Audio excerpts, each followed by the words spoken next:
ஒரு சிறிய கிராமத்தில் ஒரு கழுதை வாழ்ந்து வந்தது. அந்த கழுதைக்கு ஒரே ஒரு கனவு, பாடகனாக வேண்டும் என்பதுதான். தினமும் காலையில் சூரியன் உதிக்கும் முன்னரே அது பாடத் தொடங்கும். ஆனால் அதன் குரல் கரகரப்பாக இருந்தது. ஒரு நாள் அந்த கழுதைக்கு ஒரு யோசனை தோன்றியது. நான் ஏன் என் திறமையை உலகுக்கு காட்டக்கூடாது? அப்படி அது ஒரு யூடியூப் சேனல் ஆரம்பித்தது. சேனலின் பெயர் கழுதையின் கானம்.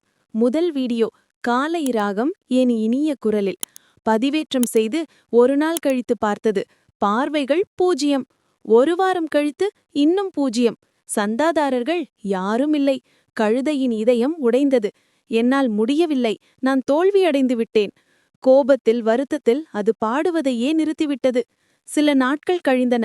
ஒரு நாள் காலை ஒரு முதியவர் அந்த கழுதையை அணுகினார். கழுதையே, நீ ஏன் இப்போதெல்லாம் பாடுவதில்லை? கழுதை ஆச்சரியத்துடன் கேட்டது. என்ன, நீங்கள் என் பாட்டை கேட்டீர்களா?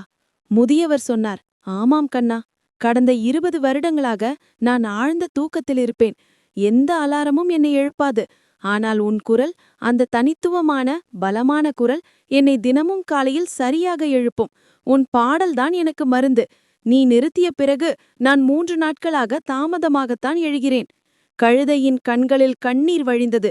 அது புரிந்து கொண்டது. வெற்றி என்பது லட்சக்கணக்கான பார்வைகள் அல்ல, ஆயிரக்கணக்கான சந்தாதாரர்கள் அல்ல. வெற்றி என்பது ஒருவரின் வாழ்க்கையில் ஒரு சிறிய மாற்றத்தை உண்டாக்குவதுதான். ஒரு நபருக்கே நாம் பயனுள்ளவர்களாக இருந்தால் அதுவே நமது பெரிய வெற்றி.